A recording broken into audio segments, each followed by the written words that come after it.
A very good morning to all students. Once again, we are coming to introduce a new topic of class 12th accountancy.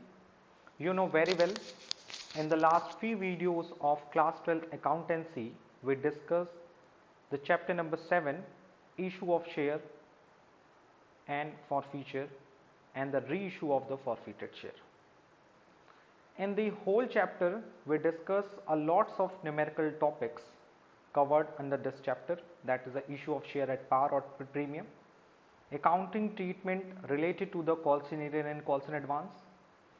Thereafter, we discuss the accounting treatment of under subscription and over subscription. And thereafter, in the last few videos, we already discussed forfeiture of share and the reissue of forfeited share. You know very well what is the meaning of forfeiture of share.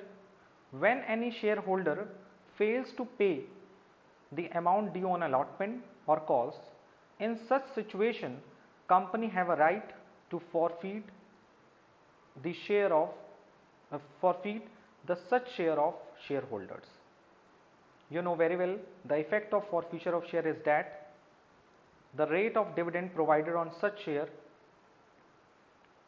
is cancelled by the company, as well as all the rights given on such share to the shareholder will be cancelled.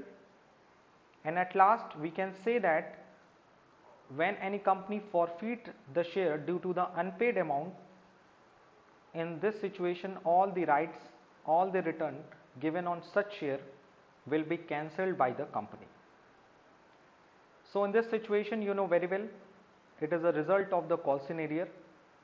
Firstly, company issue of share to the public and called firstly the application money, thereafter company called the allotment money, and thereafter company called the calls money. Due to the any reason, some shareholder fails to pay the allotment money or the call money. In this situation, due to the calls in arrears on allotment and the calls, company have a right to forfeit such share from by the shareholder, and after the calls in arrears company forfeits such share. Yani firstly company issue the share, receive application money, transfer the application money to the share capital, thereafter company called the allotment money and receive a allotment money, thereafter company called a calls money and receive a calls money.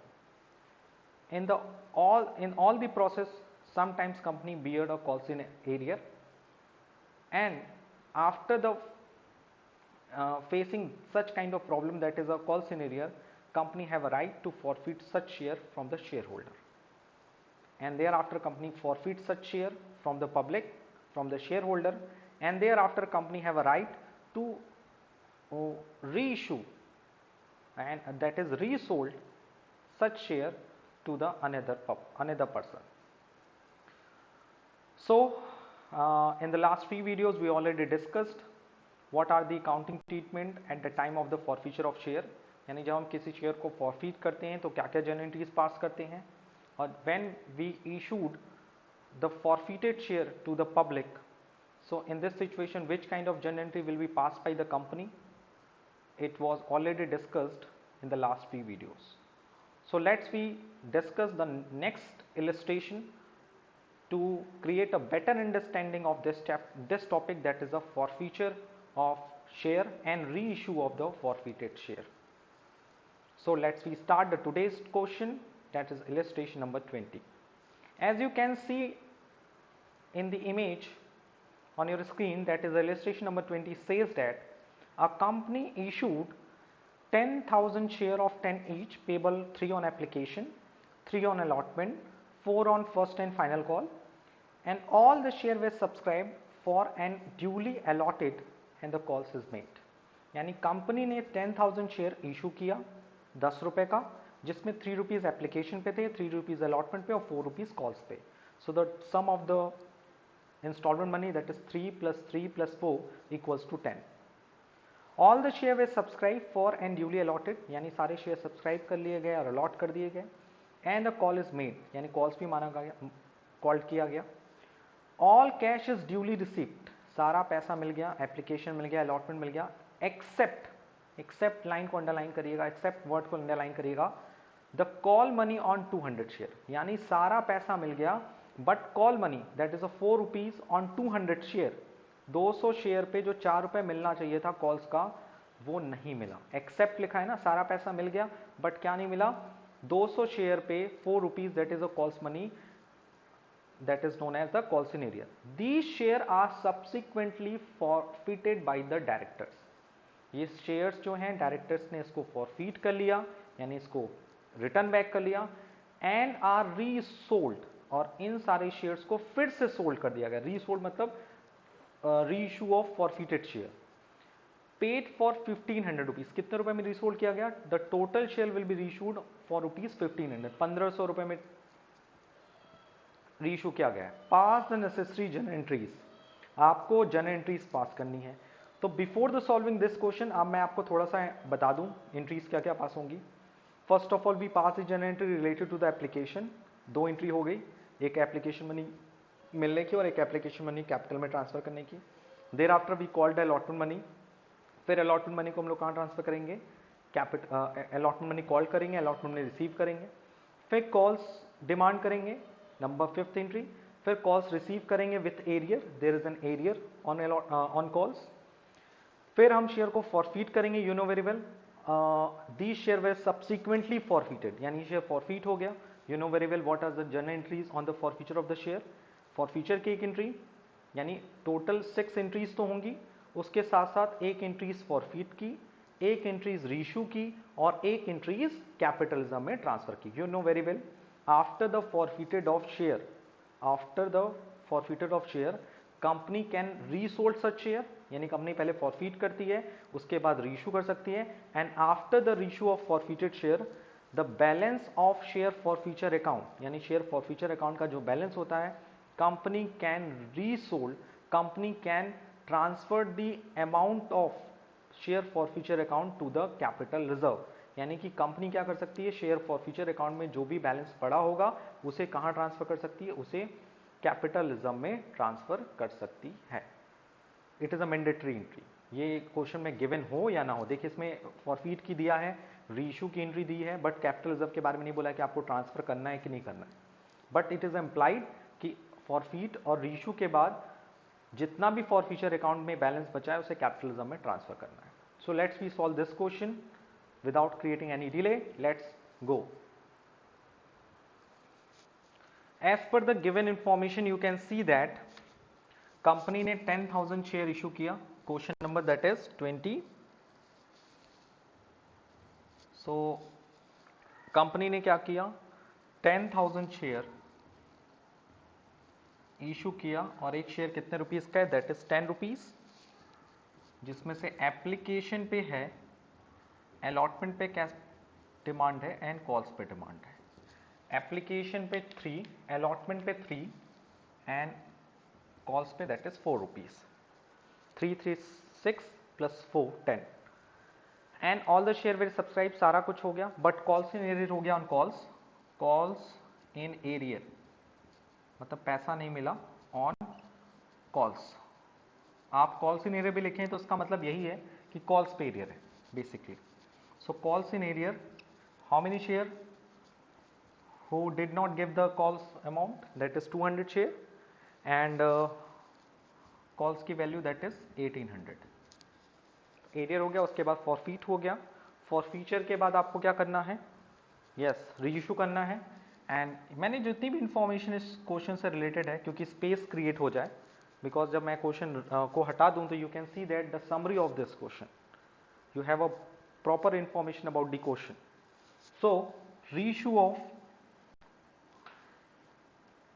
forfeited share, जितने share forfeit किए गए, कितने share forfeit किए गए, यही share को forfeit कर लिया है, 200 शेयर को फॉरफीट कर लिया गया है। रीइश्यू ऑफ फॉरफीटेड शेयर कितने में किया गया है, रुपीज 1500 में। तो मैंने इस शेयर को फॉरफीट कर लिया, फिर उस शेयर को रीइश्यू कर दिया, यानी 1800 जिस शेयर पे नहीं मिला था उसको फॉरफीट कर लिया। ओके, तो मेरे पास समरी आ गई क्वेश्चन की। अब मैं क्वेश्चन को हटा भी दूंगा और फिर उसके बाद 1 by 1 जर्नल एंट्री पास किया जाएगा। सो you can see that the first entry you know very well. What is the first entry? That is bank account debit to share application. Yes sir, first entry. How many share company issued by the issued to the public? That is 10,000. And what is the amount of application? That is 3 rupees per share. So the total application money received by the company, that is 30,000. Number 2, you know very well. Share application money मिलने के बाद फिर क्या करते हैं? Application money transfer to the capital account. Yes, good.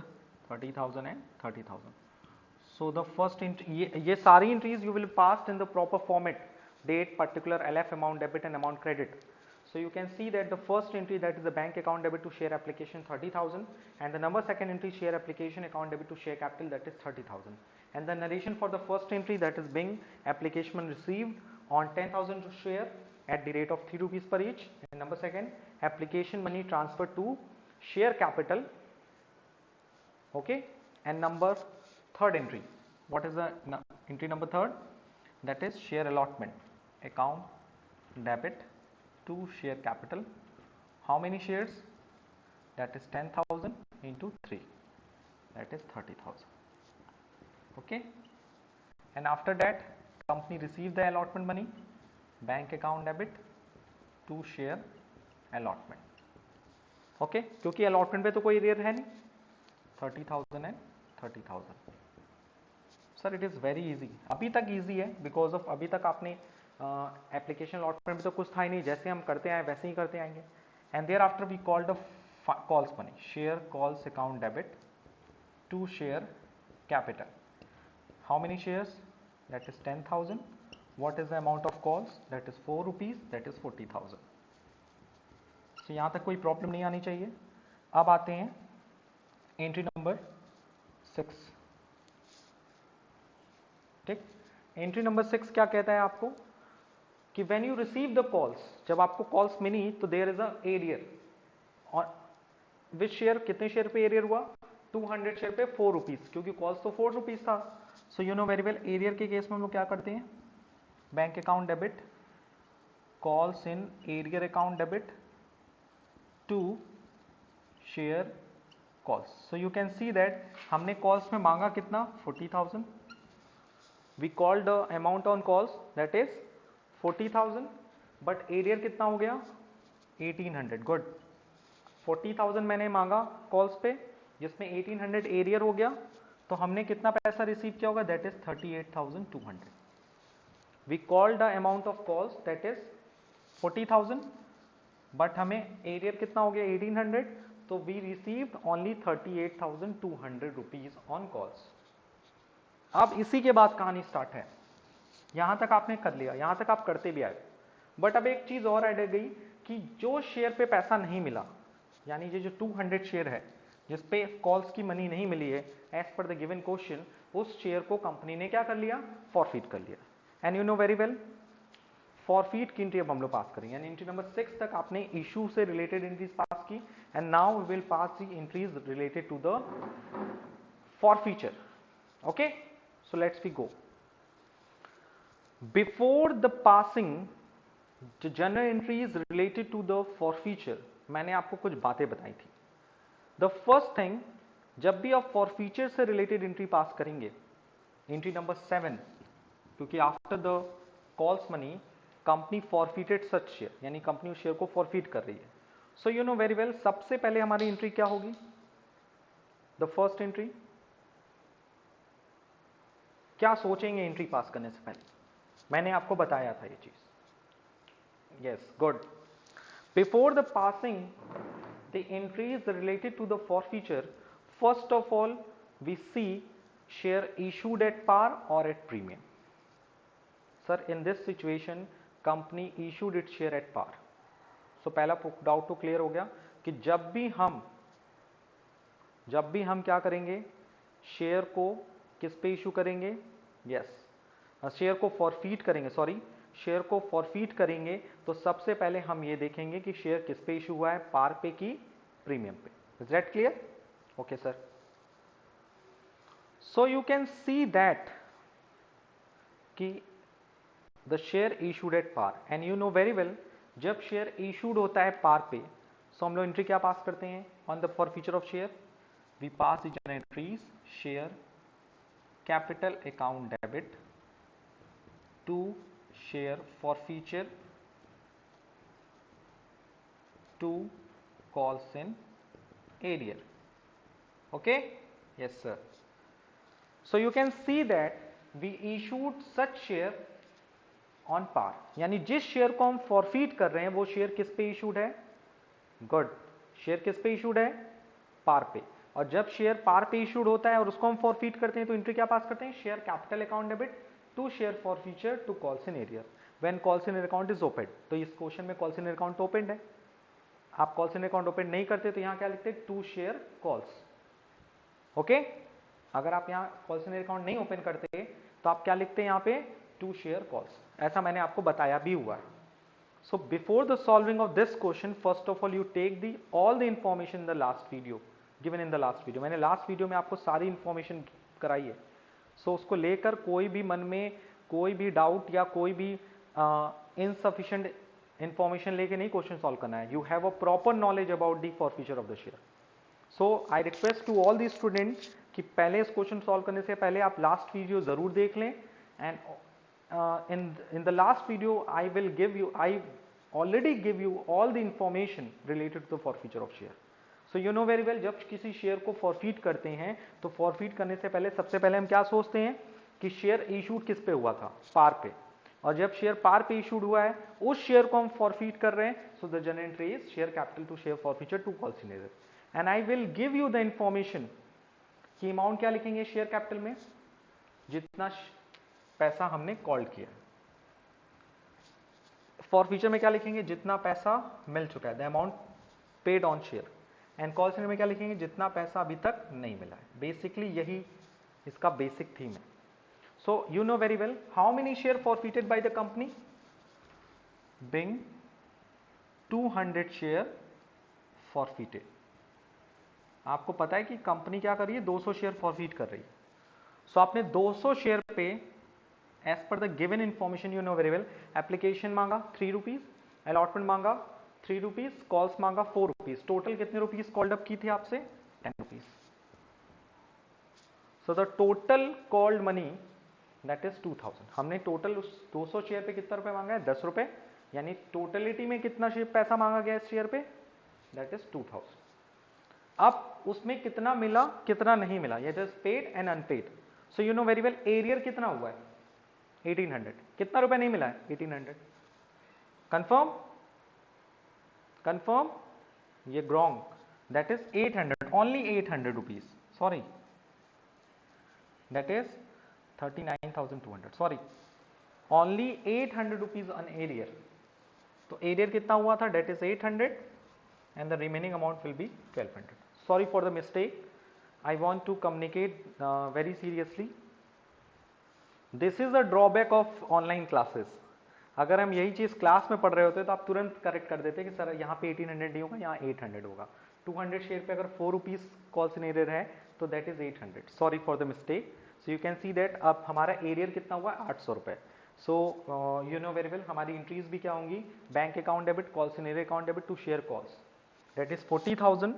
800 arrear हो गया तो अमाउंट कितना रिसीव होगा? 39,200। So please correct it. देर आए दुरुस्त आए। So you can see that company ने क्या किया? फॉरफीट कर लिया। किस शेयर को फॉरफीट किया? Which are already issued at par. And you know very well when any share issued at par, in this situation when company forfeits such share, so the journal entry will be share capital account debit to share forfeiture to calls in arrear. Share capital के सामने the total amount called up 200 into 10, arrear के सामने कितना लिखेंगे? The amount which are not paid. जितना arrear हुआ है, you know very well कितना एरियर हुआ है 400 शेयर पे, 200 शेयर पे 4 रुपीज के हिसाब से कितना हुआ? 4 2 जा 8, 800 रुपीज। एंड कितना तो पैसा मिल गया होगा? 1200। It a basic common thing कि 2000 मांगा, 800 नहीं मिला तो कितना मिला होगा? 1200 रुपए मिला होगा। यस। एंड देयर आफ्टर हम लोग क्या करेंगे? शेयर को रीशूट कर देंगे। यानी देयर आफ्टर हम 200 शेयर को फिर से रीशू करेंगे। एंड जब हम उस शेयर को रीशू करेंगे तो क्वेश्चन के अकॉर्डिंग इंफॉर्मेशन ये गिवन है कि कंपनी ने जो शेयर फॉरफीट किया है उसको जब रीशू किया है तो कितने रुपीज मिले हैं? 1500। So you know very well issue reissue की एंट्री क्या होती है? Bank account debit to share capital. How many share issued by the company 200 और एक शेयर की वैल्यू कितनी थी 10, तो company reissued the share for the value of 2000 but company received only 1500 rupees. So you can see that company issued forfeited share, company reissued the forfeited share on par or at premium or at discount. You know very well company जब किसी share को forfeit करके फिर जब reissue करती है तो they have a option to reissue such share or at premium or at par or at discount. तो in this situation you can see that कितने का शेयर है 2000, कंपनी ने रीशू कितने में किया 1500, तो आप खुद बता दो कितने का पार हुआ, प्रीमियम हुआ कि discount, sir it is a discount. And you know very well discount के केस में हम कौन सा अकाउंट डेबिट करते हैं, share forfeiture account. Okay, so you can see that company ने शेयर को फॉरफीट किया फिर री इशू कर दिया। 2000 का शेयर कितने में री इशू किया 1500, कितना रुपए शेयर फॉर फ्यूचर से एडजस्ट किया 500। सो you can see that for future पे प्रॉफिट कितना हुआ था कंपनी को 1200, जब रीइशू किया तो लॉस कितना हो गया 1500। अब कंपनी के पास कितने पैसे बचे फॉर फ्यूचर के 1200 minus 500 that is 700। And the you know very well after the reissue of forfeited share the balance in share forfeiture account must be transferred to the capital reserve. So you know very well balance in share forfeiture account कितना आएगा, that is 1200 minus 500 equals to 700।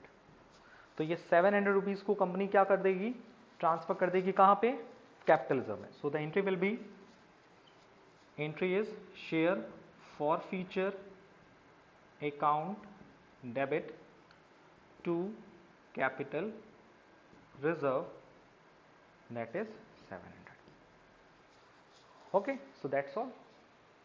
यानी company ने final call तक पैसा मांगा, company called final call बनी, there after company see that एक share holder था जिसके पास 200 शेयर था, उसने फाइनल कॉल का पैसा नहीं दिया, कंपनी के डायरेक्टर्स को आ गया गुस्सा, कंपनी ने उसके शेयर को कर लिया फॉरफीट। फॉरफीट की एंट्रीज इस पार्ट पे डिपेंड करती है, it is totally depend on the share issued और पार और एट प्रीमियम, यानी वो जो शेयर जिसको हम फॉरफीट कर रहे हैं वो किस पे इशूड है, पार पे कि प्रीमियम पे। तो पार के सिचुएशन में एजेंट एंट्री पास होती है, देर आफ्टर उस शेयर को रीइशू किया। अब रीइशू पार पे हो रहा है, प्रीमियम पे हो रहा है कि डिस्काउंट पे हो रहा है, ये डिपेंड करता है इस वैल्यू पे। अगर कंपनी ने 2000 का शेयर 1500 पे रीइशू किया तो डिस्काउंट हो गया, कंपनी ने 2000 का शेयर 2000 पे रीइशू हुआ तो पार हो गया, कंपनी ने 2000 का शेयर 2500 2200 पे रीइशू करता तो ये हो जाता प्रीमियम का सिचुएशन। तो it is totally based on the question and you know very well at the end of this question the balance in share for future account must be transferred to the capital reserve at the end of this question and the question is completed. Okay, so let's we move to the next question, जिस question को मैंने आपको कल homework दिया था। You know very well in the last video we discussed a short question in which we contain the entries related to the forfeiture, reissue and capital reserve. सो उसका एक part मैंने आपको होमवर्क दिया था। So let's we take this question and please match your homework कि आपका जो answer आया है वो करेक्ट आया है कि नहीं आया है। So let's go the next question, let's go to the next question. You know very well the illustration number 28, pass necessary general entry in the books of Raman limited for the following transaction. And इस question का जो first part है that is a 400 equity share of 100 each were forfeited for the non payment of final call of ₹20 per share. The forfeited share were reissued at 38,000 fully paid up. This question is already discussed by me in the last video.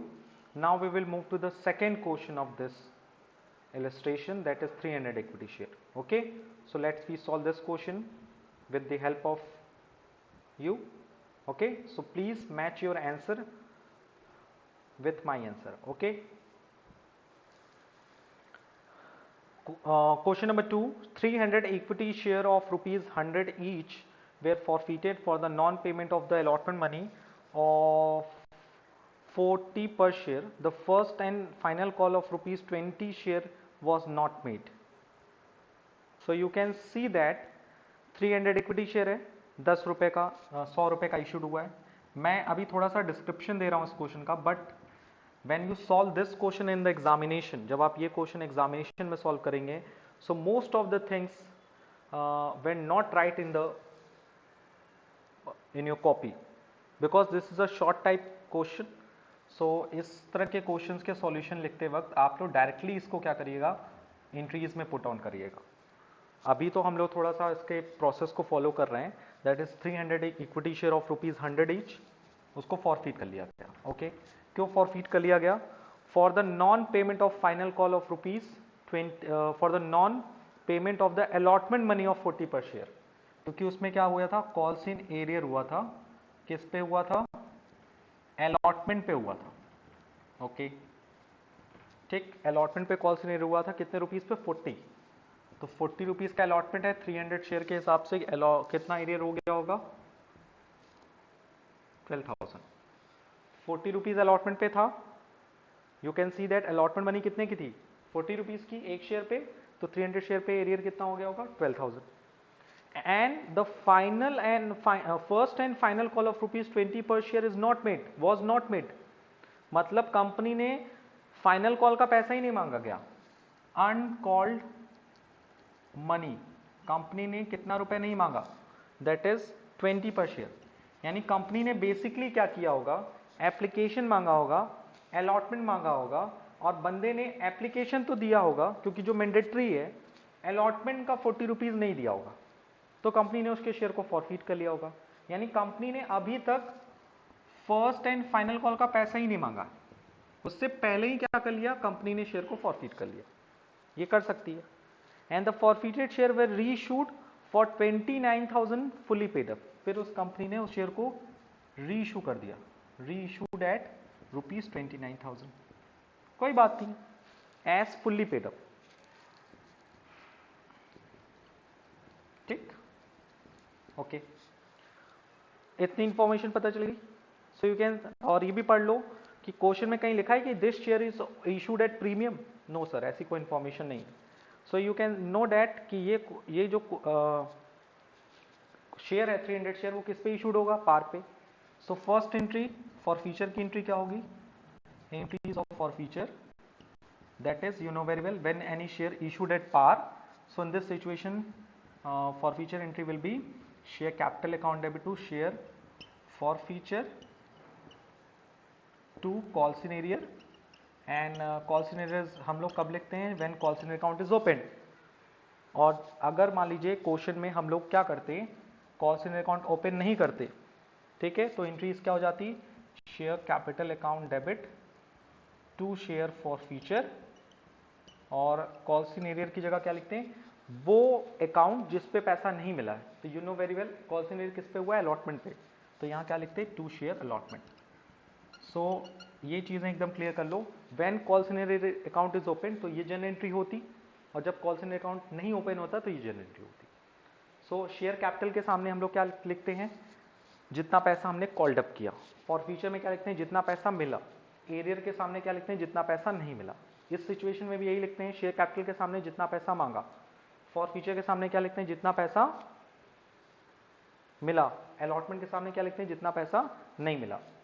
तो share capital, how many share, 300, कितना पैसा called up किया गया है, total value कितनी थी share की, 100, जिसमें से कितना कंपनी ने नहीं मांगा, 80, तो कंपनी ने मांगा कितना होगा, 20, सॉरी 80, दैट इज क्लियर।